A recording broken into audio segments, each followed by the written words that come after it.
Hello friend, मैं आनंद राज।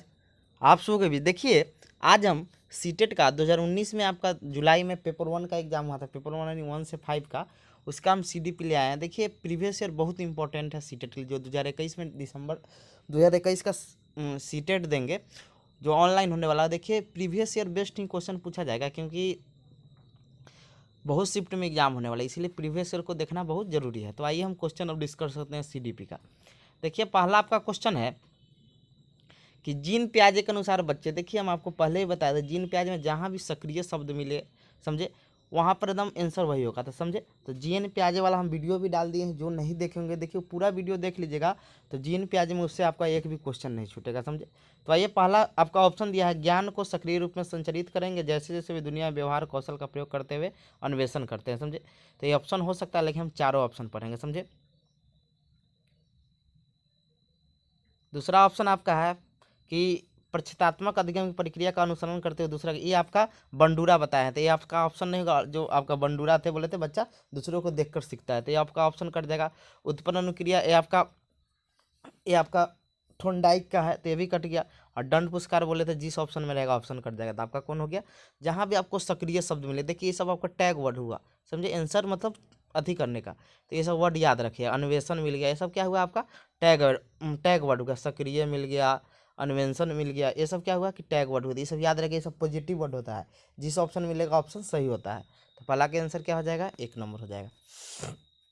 दूसरा है आपका कि चालक विकास की दर में व्यक्तिगत विविधता होती है, फिर भी चालक विकास का क्रम डैश से डैश होता है। देखिए, ना चालक विकास करने का मतलब हुआ कि देखिए आपका जो हाथ का जो, मान लीजिए बचपन में हाथ रहा होगा तो उतना काम नहीं करता होगा, फिर धीरे धीरे वो हाथ करता जाता है। और सब में क्या होता है कि हाथ का विकास अलग अलग होता है।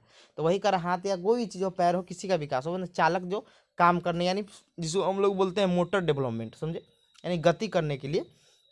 तो वही कह रहा है कि चालक विकास की दर में व्यक्तिगत विविधताएं होती है, फिर भी चालक विकास का क्रम डैश से डैश होता है। देखिए, स्थूल यानी पहले क्या होगा आपका?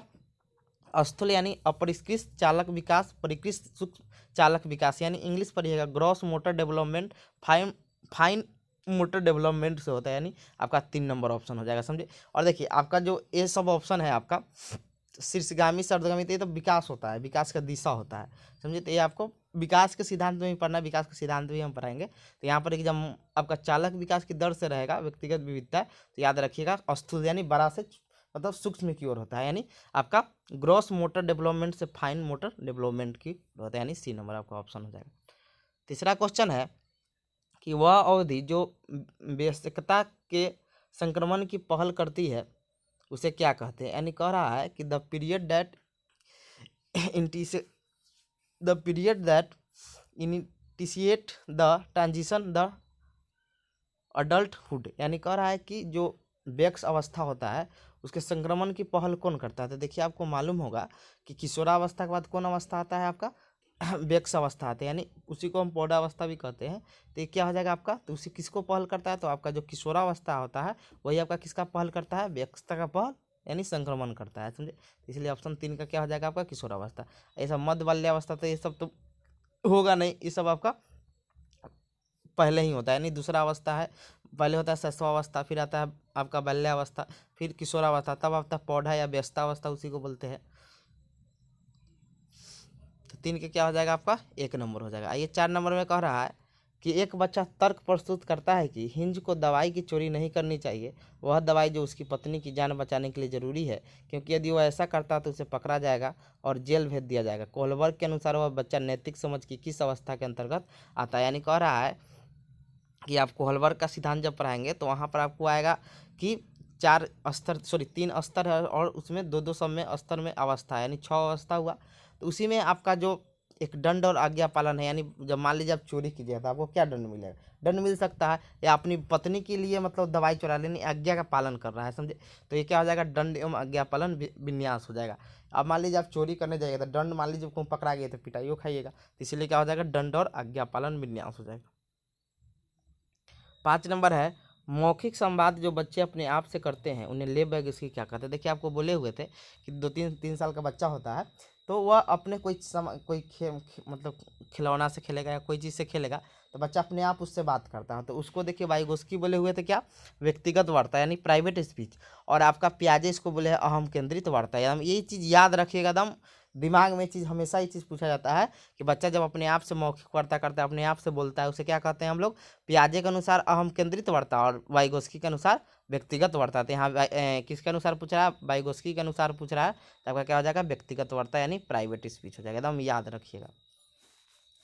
6 नंबर का क्वेश्चन है, खिलौने, पहनावे की वस्तुएं, घरेलू सामग्री, व्यवसायों एवं रंगों को विशिष्ट लिंग के साथ संबंधित करना क्या कहलाता है। यानी कहने का मतलब हुआ कि आप घरेलू सामग्री, मान लीजिए कोई ऐसा सामग्री है जिसको आप मान लीजिए अब घर का कोई सामान है तो बोलिएगा ये और लड़की करती है, तो बहुत दिन से ऊपर था चलते आ रहा होगा, मान लीजिए खिलौना है, ऐसा खिलौना होगा जो लड़की खेलती होगी, लड़का खेलता होगा, तो वो चीज़ वही चीज़ बोल रहा है कि खिलौने, पहनावे की वस्तु, मान लीजिए अब साड़ी है तो औरत पहनती है तो बहुत दिन से मतलब पहनते हुए आई होगी, या जीन्स है, मतलब जो भी शॉर्ट है, जो भी चीज़ है, तो बहुत दिन से क्या ये पहनते हुए आया, मतलब चलते आ रहा है, तो क्या है कि जेंडर रूढ़िवादिता को ये चीज़ प्रदर्शित कर रहा है। तो वही कर रहा है, खिलौने, पहनावे की वस्तुएं, घरेलू सामग्री, व्यवसायों एवं रंगों को विशिष्ट लिंग के साथ संबंधित करना क्या कहलाता है, तो जेंडर रूढ़िवादिता कहलाता है। क्या कहलाता है आपका, जेंडर स्टीरियोटाइपी कहलाता है।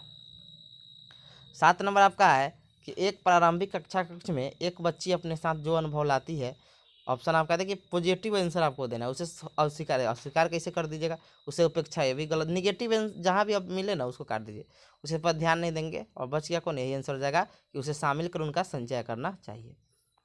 8 नंबर आपका है कि एक शिक्षक को चाहिए कि वह विद्यार्थियों के बीच तुलना, देखिए जहाँ भी तुलना शब्द मिले ना, आँख मूंद के ऑप्शन आप काट दीजिए, समझे। उसे विशेष संस्कृति समुदाय के बच्चों को बढ़ावा दे, विशेष आपकी सबको ना बढ़ावा देना है, विशेष को कैसे दे दीजिएगा, समझे, तो ये भी गलत हो जाएगा। वो विद्यार्थी की भी सांस्कृतिक विविधता अनदेखी भी नहीं कर सकते, तो बच गया आपका कौन, 4 नंबर, कि यह संप्रेषित करेंगे कि वह कक्षा कक्ष में सभी संस्कृतियों का सम्मान करती है एवं महत्व देती है।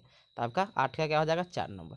9 नंबर आपका है कि निम्नलिखित संरचनाओं में से शिक्षा का अधिकार अधिनियम 2009 किसकी वकालत करता है। देखिए आपको मालूम होगा कि देखिए जो आपका RTA 2009 है, जो 1 अप्रैल 2010 को लागू हुआ था, वो किसको करता था, सामवेशी शिक्षा के, यानी एक ही स्कूल के एक ही मतलब छत के नीचे सभी प्रकार के बच्चे पढ़ेंगे, समझे, यानी सामवेशी शिक्षा का क्या करता है, वकालत करता है।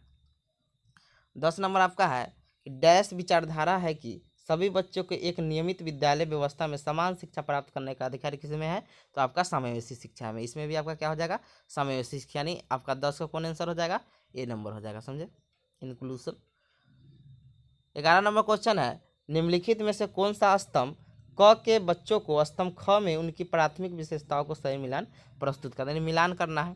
पहला है प्रतिभाशाली बालक, प्रतिभाशाली है तो देख लीजिए प्रतिभाशाली कहाँ जाएगा, प्रतिभाशाली आपका हो गया सिद्धता से स्वतंत्र रूप से सोचने की योग्यता। अधिगम अशक्त होगा तो आपका धारा प्रवाह पढ़ने की कमी, समझे, यानी ए का डी हो जाएगा। 2 का हो जाएगा आपका बी, ए नंबर। उसके बाद है सृजनात्मकता, तो देखिए जहाँ भी सृजनात्मकता है तो मूल समाधान आपको पहले भी बताए हुए थे, और बच गया आपका कौन, तो अवधान कमी, ये वाला अवधान कमी बच गया, तो ये आपका आसानी से विचलित होने की आदत, समझे।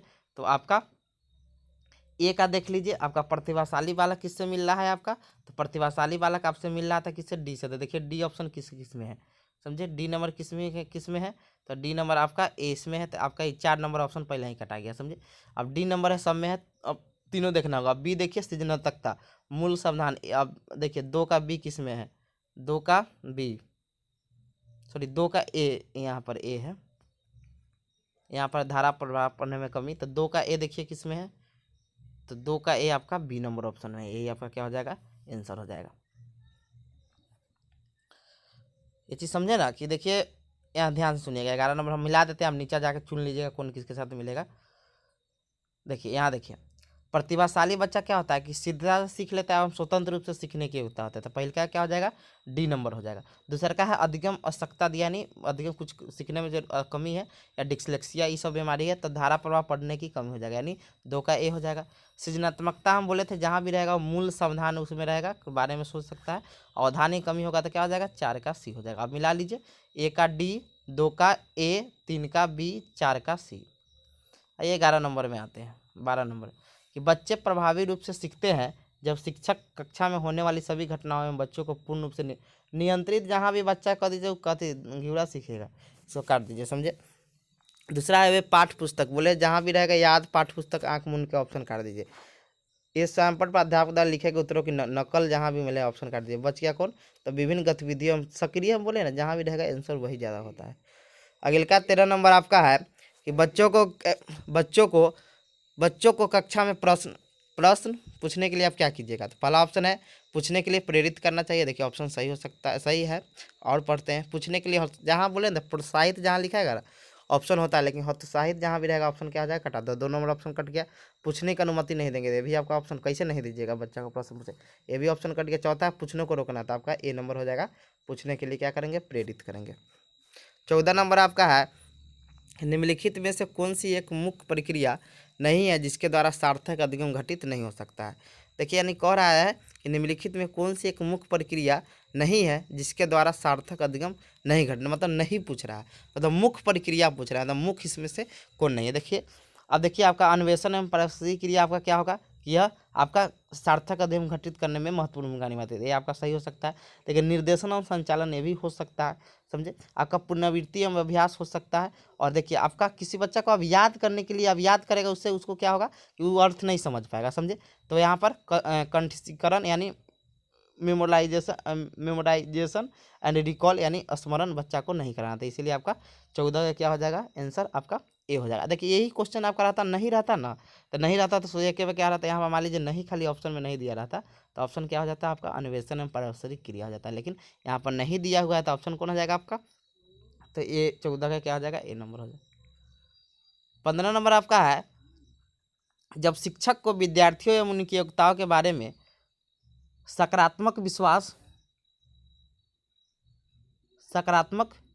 विश्वास होता है तब विद्यार्थी क्या करते हैं। देखिए पहला है सीखने के लिए उत्सुक एवं प्रेरित होते हैं, ऑप्शन सही हो सकता है। दूसरा है निश्चित हो जाते हैं तब सीखने के लिए किसी तरह का प्रयास करना बंद कर देगा, ऑप्शन है क्या? अब ये सकारात्मक विश्वास होगा तो क्या बंद कर देगा? तो कुछ होगा नहीं। उत्साह भंग हो जाता है, ये भी ऑप्शन कट जाएगा। किसी के रूप में तो आपका कौन ऑप्शन हो जाएगा? तो ए नंबर, सीखने के लिए उत्सुक एवं प्रेरित होते हैं। आपका क्या बोलते हैं 16 नंबर क्वेश्चन है कि बच्चों की गलतियां डैश प्रदर्शित करती है कि बच्चे कितने लापरवाह, बच्चा लापरवाह नहीं होता है। तो ये भी ऑप्शन क्या होगा? कट गया। बार बार अभ्यास बोले, जहाँ भी रहे काट दीजिए। अधिगम का एक भाग है तथा इसके विचारों में अंतर्दृष्टि होती है, क्योंकि सोचने का तरीका वही है, यही 3 नंबर हो जाए। और शिक्षण नहीं महत्वपूर्ण नहीं, तो ये क्या होगा? महत्वपूर्ण कैसे है? गलती करेगा तब ना बच्चा सीखेगा। तो 16 का क्या हो जाएगा? सी नंबर हो जाएगा। 17 नंबर है मूल्यांकन को एक अलग गतिविधि के रूप में, अलग गतिविधि कैसे ले सकते हैं? उसका शिक्षण नियम प्रक्रिया का भाग लेना होगा। शिक्षण नियम प्रक्रिया का एक भाग होना, इसलिए सही हो सकता है। केवल नंबर बोले, जहाँ भी केवल शब्द मिले एकदम काट दीजिए, नंबर जहाँ भी मिले काट दीजिए। वस्तुनिष्ठ प्रकार के लिखित कार्य का आधारित, लिखित से कुछ होगा समझे, तो आपका कौन हो जाएगा? 2 हो जाएगा। 18 नंबर है संरचनात्मक दृष्टिकोण के अनुसार अधिगम डैश है एक सक्रिय एवं सामाजिक प्रक्रिया है, सही हो सकता है। निष्क्रिय जहाँ भी रहे ऑप्शन काट दीजिए। जानकारी के अर्जन करने के पर इन्फॉर्मेशन को आप अर्जन नहीं कर सकते, ये भी क्या हो जाएगा? नहीं होगा, समझे। अनुभव के परिणाम, ये भी नहीं होगा। तो बच गया कौन आपका? संरचनात्मक दृष्टिकोण से एक सक्रिय एवं सामाजिक प्रक्रिया है, समझे, अधिगम। 19 नंबर आपका है नीचे लिखी हुई स्थिति किस सिद्धांत को दर्शाती है? जो विद्यार्थी अच्छा प्रदर्शन नहीं कर पाते हैं वे महसूस करते हैं कि वे पर्याप्त रूप से अच्छे नहीं हैं और हतोत्साहित महसूस करते हैं, तब उनमें बिना प्रयास के कार्य को आसानी से छोड़ देने की संभावना है। तो यह क्या है? यानी कह रहा है कि जो विद्यार्थी अच्छा प्रदर्शन नहीं कर पाते वो महसूस करते हैं कि वो पर्याप्त रूप से अच्छे नहीं, यानी इसको मस्तिष्क और क्या है संज्ञा, मतलब जो संवेग होता है, नहीं संज्ञान और संवेग क्या है कि एक दूसरे से जुड़ा हुआ आता है, यही सिद्धांत को प्रदर्शित कर रहा है। तो देखिए इसमें ऑप्शन कौन कौन हो सकता है? संज्ञान एवं संवेग अलग नहीं है, सब ऑप्शन सही हो सकता है, समझे। दूसरा है संज्ञान और संवेग संबंधित नहीं, कैसे समझ? दोनों, मान लीजिए आप जहिया तबीयत आपका खराब रहेगा उस दिन आपको पढ़ने का मन नहीं करेगा, समझे। यानी आपका संज्ञान और संवेग क्या है कि आपका संबंधित है, तो यहाँ लिख रहा है नहीं तो कट जाएगा। अनुवांशिकता एवं पर्यावरण अलग नहीं है, देखिए ये पर्यावरण अनुवांशिकता से रिलेटेड चीज़ नहीं, इसलिए ऑप्शन आपका ये दोनों कट जाएगा। ऑप्शन कौन हो जाएगा? ए नंबर हो जाएगा। 20 नंबर आपका है कि एक शिक्षक बच्चों को प्रभावी रूप से समस्या का समाधान करने में सक्षम बनने के लिए किस तरह से प्रोत्साहित कर सकते हैं? पाठ्य पुस्तक, देखिए पाठ्य पुस्तक जहाँ भी मिले ना आँख मूंद के काट दीजिए, समझे। आँख मूंद के होता है ना, एकदम काटे ही चल जाइए एकदम। पाठ्य पुस्तक जहाँ भी मिले आँख मूंद ही काट दीजिए। अब बच गया कौन आपका? चौथा ऑप्शन। देख रहे हैं कितना जल्दी जल्दी ऑप्शन कटा गया है। बच्चों को समस्या के बारे में सहानुभूति अनुमान लगाने एवं बहु विकल्पों को देखने के लिए प्रोत्साहित करेंगे, यानी का 20 का क्या हो जाएगा, 4 नंबर हो जाएगा। 21 का है वह विधि जिसके प्रयोग में विद्यार्थी की स्व पहल एवं प्रयास शामिल हो, उसमें किसका उदाहरण। देखिए आपको बताए हुए थे कि यह आपका बाल केंद्रित या प्रगतिशील या अधिगमकर्ता केंद्रित या इसी को शिक्षार्थी केंद्रित कहते हैं, यानी सी नंबर आपका ऑप्शन हो जाएगा। 22 नंबर आपका है कि बुद्धि के बारे में निम्नलिखित कथनों में से कौन सही है। बुद्धि अभिसारी रूप से सोचने की होता है। देखिए अपसारी रहता तो आंसर हो जाता है, समझे। अभिसारी दिया है तो अभिसारी मतलब होता है एक दृष्टि को सोना, यहाँ अपसारी लिखा रहता तो आंसर हो सकता था, लेकिन यहाँ पर अभिसारी दिया है तो अपसारी रहता तो हो जाता। तो ये आपका क्या हो जाएगा, ऑप्शन कट जाएगा ए नंबर। 1 नंबर। 2 नंबर है बुद्धि अनुभव के परिणाम के रूप में व्यवहार की अपेक्षा से अस्थायी परिवर्तन है। देखिए ये अस्थायी परिवर्तन नहीं होता है, समझे। व्यवहार के कैसे परिणाम के रूप में आप व्यवहार में सही दे भी आपका नहीं होगा। बुद्धि एक अनुवांशिक विशेषक है। देखिए बुद्धि को आप वातावरण में भी बढ़ा सकते हैं, तो ये होगा नहीं, समझे।